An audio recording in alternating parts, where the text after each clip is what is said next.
그 항소심에서 다시 또 다퉈볼 여지가 있었다라는 부분에 대해서는 동의해요. 그러나 이 부분에 대해서 완전히 이제 추징액을 높일 수 있는 방법이 없다? 이건 거짓말인 거잖아요. 사실상 민사로도 해결 가능하고 대법원 판례에서도 이 그 1심에서 나온 선고량 네. 소위 8년의 징역보다는 더 할 수는 없을지 몰라도 추징액은 더 놀릴 수 있는 방법도 있는 것이 대법원 판례로도 있습니다. 그렇기 때문에 그러니까 추징금을 올릴 수 있는 것은 네. 유죄 판결을 전제로 하는 거죠. 아니 무죄인데 어떻게 추징금을 올릴 수 있겠어요? 그러면 무죄 판결에 대해서 항소를 해야 하는 거고 네. 항소를 포기해버렸잖아요. 네. 그러면 사실 추징금 자체가 무죄와 관련된 추징금이기 때문에 심리를 아예 하지 않는 거예요. 심리 대상이 제외되는 거죠. 검찰에 항소를 했다고 하면 심리 대상이 되는 겁니다. 네. 추징금 영원 남욱 300억대 산 강남 땅 500억에 내놨다. 5년 전에 300억에 사서 500억에 내놨으면 팔리면 200억 이득이다라는 거죠. 그런데 이 땅을 누가 내놨느냐 이렇게 200억 버는 사람 누구야 싶은데 추징금 영원 남욱 변호사다라는 겁니다. 이번 대장동 항소폭 1심 추징금 영원이 사실상 확정이 된 상태죠, 남 변호사. 이 항소폭이 결정 나오고 난 다음에 그럼 남 변호사 재산 어떻게 되는 거야? 라는 얘기가 그래서 나오는 건데 알아봤더니 이미 현금화 작업이 이루어지고 있는 것 같다라는 겁니다. 대체 이 땅 어떤 땅이냐? 저희 화면으로 좀 같이 보면서 얘기를 해볼까요? 바로 저곳입니다. 한눈에 봐도 차 상당히 많이 들어가겠는데 라는 생각이 들죠. 역삼역에서 대략 한 10분 거리라고 하는 어떻게 보면 강남의 흔히 말하는 노른자 땅, 역세권의 유료 주차장으로 지금 활용되고 있는 곳입니다. 주변은 다 큰 건물들이 올라와 있는데 지금 이 땅만 주차장으로 활용이 되고 있죠. 차가 지금 꽉 들어찼어요. 그러니까 그만큼 지금 현재 많이 이 유료 주차장으로 이용이 되고 있는 거고 한켠에는 건물을 지을까 하다가 좀 이렇게 이 쌓아놓은 건물 자재 같은 것도 지금 눈에 보이는 지금 그런 상황입니다. 이 땅 갖고 있으면 무조건 돈이 될 것 같은데 파는 이유 현금화하려는 거다라는 생각이 드는 거죠. 근데 팔 수 있어? 땅 내놓을 수 있는 건가라는 생각이 들어요. 알고 봤더니 이 땅이 처분 금지 상태가 지금 풀린 상태입니다. 저희 MBN 취재에 따르면 같이 볼까요? 지금 현재 남욱 변호사가 대표였었던 이 주 NSJPM이라는 이 회사의 땅입니다. 그런데 이 회사에서 처분 금지 상태를 좀 풀어주세요라고 신청을 넣었고 여기에 대해서 올 1월에 선고가 나기 전에 공사가 땅을 묶어놔야 할 이유가 명확하지가 않습니다라고 이 의견이 받아들여졌습니다. 그래서 이 땅 팔 수 있게 됐다라는 건데 그럼 김광선 변호사님, 네. 이 땅 팔면 이 돈 어디로 가는 겁니까? 이제 우리가 지금 남욱이지만 네. 실질적으로 아마 소유주는 주식회사 NSJPM의 소유주가 남욱인 것 같아요. 네. 그러면 결과적으로 대장동 땅과 관련된 걸 사업을 해가지고 개발 이익을 엄청나게 이익 받은 거 아닙니까? 그 남욱이 받은 이익이 한 1,010억 정도 된단 말이에요. 검찰이 그렇게 추정을 하고 있는 그렇죠. 거죠. 그래서 이제 거기에 대해 추징 보전을 하려고 했는데 저것은 성남도시개발공사에서 이미 전에 했던 겁니다. 그래서 이번 추징과는 좀 관련이 없을 수 있어요. 근데 만약에 이번 재판에서 추징 결정이 나오면 저것도 할 수 있는 거죠, 사실은. 네. 이제 그런 건데 사실 지금 7,000매덕이라고 하는데 지금 대장동 사건의 시간이 엄청 지났잖아요. 그럼 그 당시에 그 대장동 얻는 수익을 가지고 땅을 산 거예요. 그럼 역삼동 자체에서 엄청난 지금 역삼동은 뭐 강남의 굉장히 노른자 땅 아니에요. 시간이 지나면서 이제 엄청나게 더 올라가게 돼 있죠. 그래서 그 부분에 대해서는 아마 법원에서 그런 것 같아요. 성남도계공에서는 그걸 가압류를 해놨는데 이게 그 대장동과 어떤 인과관계랄지 이런 것들은 좀 부족하다 이렇게 판단한 것 같아요. 네. 또 추징 보전도 돼 있는 것도 아니고 그래서 이걸 풀어놨거든요. 그래서 저 회사가 산 땅의 자금의 출처가 이제 대장동과 관련된 건지 그건 한번 봐야 할 것 같아요. 그래서 대장동과 관련된 거라면 이번에 항소 포기로서 영향을 많이 받는 거고 그렇지 않고 그게 그냥 대장동과 관련된 독자적인 걸로 해서 했다고 한다면 뭐 나중에 추징하려고 하는데 안 됐다고 한다면 또 그에 대한 또 남욱 씨가 엄청난 수익을 얻게 되는 거죠. 이제 결과적으로 따지면 결론적으로 따지면 이걸 항소 포기하는 이제 돈의 추징에 있어서는 관련이 돼 있다 이렇게 볼 수가 있어요. 그래서 네. 이제 번 돈 가지고 뭐 부동산 쇼핑을 했든지 아니면 원래 가지고 있는 재산이라 할지라도 항소심에서 만약에 이게 뒤집어졌다고 한다면 그러면 사실은 저건 성남도시개발공사가 가지고 갈 수 있는 그런 부동산이 되는 건데 이제 그것이 불가능해졌다 이렇게 볼 수 있는 거죠. 네. 지금 말씀처럼 사실상 지금 이 땅, 유료 주차장으로 활용하고 있는 이 땅이 대장동이랑 직접적으로 연관이 그 돈으로 이거를 샀는지 어쨌는지는 알 수 없다. 다만 또 알 수 없기 때문에 그러니까 일단 올스톱도 정지를 해놔야 되는 거 아니냐라는 주장이 또 있을 수도 있는 거죠. 그런 측면에서 이 땅 지금 팔아도 되는 거야. 팔면 현금화해서 이 현금 다 어디로 가는 거야? 라는 얘기가 나오는 건데 이번 1심에서 사실 검찰은 대장동 핵심 5인방에 대해서 각각 다 추징금을 물렸었습니다. 구형을 했었죠. 그런데 1심 결과가 어떻게 나왔느냐 같이 볼까요? 이렇게 나왔었죠. 저희가 지금까지 얘기한 남욱 변호사는 검찰은 1,010억 9,109만, 그러니까 한 1,011억 원 정도를 추징을 해야 된다라고 얘기를 했는데 이번에 0. 전혀 인정되지 않았죠. 그래서 이렇게 따진다고 한다면 남욱 변호사는 1,011억 정도 이 사실상 추징이 없어진 거 아니냐라는 얘기가 나오는 거고요. 사실 남욱 변호사보다 더 많이 추징금이 어떻게 보면 이 사라졌다라고 표현을 해야 될까요? 라고 볼 수 있는 사람이 김만배입니다. 김만배 씨.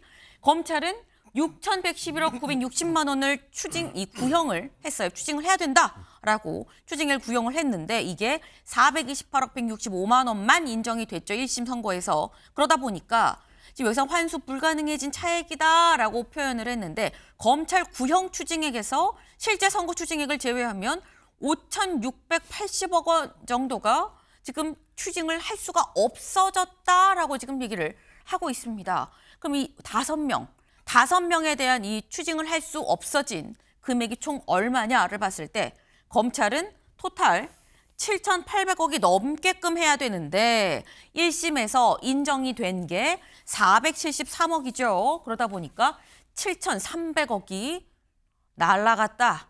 환수가 불가능해졌다라고 얘기를 하고 있는데 사실 검찰이 어차피 추징 보전하고 2천억밖에 안 됐잖아라고 얘기를 할 수 있어요. 처음부터 추징 자체가 7,800억이 아니지 않았느냐라는 건데 정성호 법무부 장관이 그때 여기에 대해서 뭐라고 얘기했는지 직접 들어보고 오실까요? 저는 뭐 7천억 몰수 추징 문제에 관련해서도 전혀 좀 사실대로 보도를 했으면 좋겠어요. 이거 받을 수 없는 게 아닙니다. 이미 소송이 민사소송이 돼 있기 때문에 공소유지 잘해갖고 항소심에서 이게 물론 몰수 추징 판결이 안 됐다고 하더라도 그 범위가 명확히 확정된다고 하면 민사소송에서 아니 그게 확정이 안 된다고 하더라도 민사소송에서 관련들을 입증 제대로 하게 되면 좀 받을 수 있는 겁니다. 네, 민사로 다 받을 수 있는 겁니다. 이거 보도 이렇게 하시면 안 돼요 라고 지금 얘기를 했어요. 정성호 장관. 그런데 김준욱 대변인님. 민사는 사실 소송 결과가 나오기까지 몇 년이 걸리는 게 통상적인 거긴 하거든요. 그럼 민사가 나오기 전에 다 이런 식으로 팔아버리면 이거 어떡하지? 현금화해서 딴 데로 다 이렇게 빼돌리면 어떡하지라는 얘기가 나올 수 있습니다.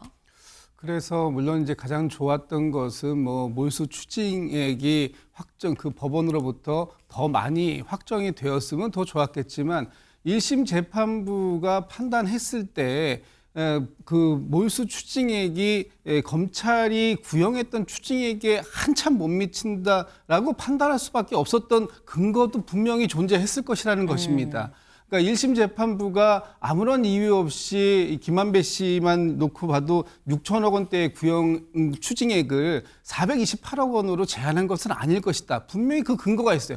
만약에 검찰이 정말로 이 6,800억 원이라는 추징액을 구형했다고 했을 때 네. 그게 명확하게 범죄에서 비롯된 그런 추징액이 그 수익이다, 범죄 수익이다라는 것을 근거를 명확하게 대지 못했기 때문에 법원이 인정하는 액수가 428억밖에 안 나온 거 아닙니까? 그렇다면 이미 1심 선고에서 검찰의 주장은 깨진 것이다. 근데 저는 뭐 그 항소심에서 다시 또 다퉈볼 여지가 있었다라는 부분에 대해서는 동의해요.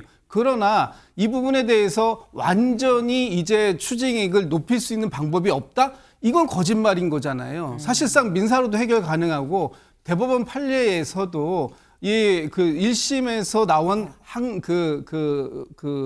선고량 네. 소위 8년의 징역보다는 더 할 수는 없을지 몰라도 추징액은 더 놀릴 수 있는 방법도 있는 것이 대법원 판례로도 있습니다. 그렇기 때문에 마치 지금 이 1심에서의 선고 결과가 네. 불이익 변경 금지의 원칙을 깨지 못하기 때문에 네. 이것으로 모든 것은 확정되었다라고 얘기하는 것, 이것도 저희가 상당히 주의해야 할 부분이다라는 말씀을 드리고 싶습니다. 요건 잠깐 좀 짚고 넘어갈 부분이 있을 것 같아요. 1심에서 검찰이 항소를 포기했다고 해도 형량은 모르겠지만 추징금 자체는 올릴 수도 있다라고, 그런 대법원 판례가 있다라고 말씀하셨는데 김광삼 변호사님 맞습니까? 그러니까 추징금을 올릴 수 있는 것은 네. 유죄 판결을 전제로 하는 거죠. 아니 무죄인데 어떻게 추징금을 올릴 수 있겠어요? 그러면 무죄 판결에 대해서 항소를 해야 하는 거고 네. 항소를 포기해 버렸잖아요. 네. 그러면 사실 추징금 자체가 무죄와 관련된 추징금이기 때문에 심리를 아예 하지 않는 거예요. 심리 대상이 제외되는 거죠. 검찰에 항소를 했다고 하면 심리 대상이 되는 겁니다. 네. 그리고 아마 정성호 장관은 이제 정치하고 아마 민사 실무랄지 그런 거 안 해보신 지 오래됐잖아요. 특히 이제 어떤 판례랄지 민사 실무도 계속 변하고 있는데 성남도시교통공사에서 민사소송 5억 1천만 원 제기했단 말이에요. 네. 그래서 1심 판결이 됐건 2심 판결이 나오고 나면 추징금이 얼마에 따라서 확대를 하려고 했어요. 손해배상액을. 근데 이거 무죄 나왔는데 어떻게 확대를 하는 거고? 그러면 결과적으로 손해배상액은 입증을 해야 하는데 이런 사건에 있어서의 입증은 형사 판결밖에 없어요. 근데 형사 판결에서 추징과 관련된 이런 것에 무죄가 나와버렸기 때문에 거기다가 검찰이 항소를 포기해버렸잖아요. 네. 죄가 안 나왔는데 어떻게 손해배상이 산정이 될 수 있겠습니까? 그래서 민사로 받을 수 있다는 것 자체는 거의 가능성이 없는 이야기를 현재의 어떤 여기서 벗어나기 위해서 그냥 하는 소리다, 저는 그렇게 봅니다. 지금 말씀은 1심에서 무죄가 난 거는 항소심에 가서 아예 다루지 자체를 않는다. 왜냐하면 검찰이 항소를 안 했기 때문에, 그렇다면 무죄 나온 거에 대해서 추징금이 올라갈 수는 없는 거 아니겠느냐라는 취지의 말씀을 지금 하셨어요. 근데 어쨌거나 일단 현재 동결돼 있는 자산, 추징 보전이 돼 있는 건 2천억이 있긴 있는 거죠. 요거 아직 해제하지 않았습니다. 근데 문제는 서울신문 같이 볼까요? 남욱, 검찰 동결 자산 풀어달라. 안 되면 국가배상 소송 가능성. 이거 풀어주세요. 안 되면 우리 국가배상 소송도 할 수 있습니다. 라고까지 얘기를 하면서 풀어달라라고 요청을 했다라는 겁니다. 네. 지금 항소를 포기한 직후에 나왔던 얘기라고 하는 거예요. 만약에 이거 안 주면 나라 상대로 이 소송까지 하겠다라는 건데, 사실 민사를 한다고 하면 우리가 흔히 가압류는 할 수 있는 거 아니야라는 생각을 합니다. 범죄 수익에 대해서는 추징 보전이 있고요. 민사는 가압류를 할 수가 있죠. 가압류가 뭐냐? 잠깐 볼까요? 쉽게 얘기하면 이런 거예요. 승소했을 때 받을 금액을 미리 빼돌리면 안 되니까 확보하는 절차다라고 볼 수는 있어요. 그런데 문제는 이게 김광삼 변호사님, 가압류 걸기 전에 다 처분해서 현금화 할 수 있는 거 아닙니까? 그렇죠. 일단 이제 가압류를 한다는 것은 이걸 현금화 한다랄지 재산을 빼돌릴 것 같으니까 네. 가압류랄지 이제 가처분을 하는 거예요. 그런데 지금 이제 무죄가 일단 나왔잖아요. 그리고 손해배상액이 또 특정도 되지 않았어요. 그래서 오히려 가압류하기가 쉽지 않다는 거죠. 지금 가압류를 할 수 있는 것은 이제 민사소송인데 네. 가압류 할 수 있는 주체는 성남도시개발공사밖에 없어요. 근데 지금 5억 1천만 원 청구해놨잖아요. 네. 그러면 5억 1천만 원 범위 내에서는 가압류를 할 수 있겠죠. 근데 만약에 7천억이 넘는 그런 재산에 대해서는 가압류를 할 수 없는 거예요. 네. 그 더구나 1심에서 무죄가 나와버렸잖아요. 그런 게 가압류가 받아들이지 않겠죠. 결과적으로 대장동 관련해서 얻은 수익은 대장동 일당이 이제 자기 마음대로 처분할 수 있는 것이 생기죠. 특히 검찰이 항소를 포기했기 때문에. 검찰이 항소를 포기하지 않았으면 추징 보전은 건 그대로 남아있을 있었을 네. 거예요. 근데 검찰이 항소 포기하니까 추징 보전 풀어달라고 하면 제가 볼 때는 법원서 풀어줄 수밖에 없고 검찰이 직권으로 또 풀어줄 수 있고, 검찰이 직권을 하면 또 법원에 소송 제기하겠죠. 네. 이게 오히려 이제는 뭐 오히려 범죄자가 너 이거 안 풀어주면 손해배상 청구할 거야. 성남도시개발사가 손해배상을 청구하는 게 아니고 대장동 일당이 국가를 상대로 손해배상을 청구하는 이런 굉장히 아이러니컬한 우스운 일이 일어나고 있는 겁니다. 네.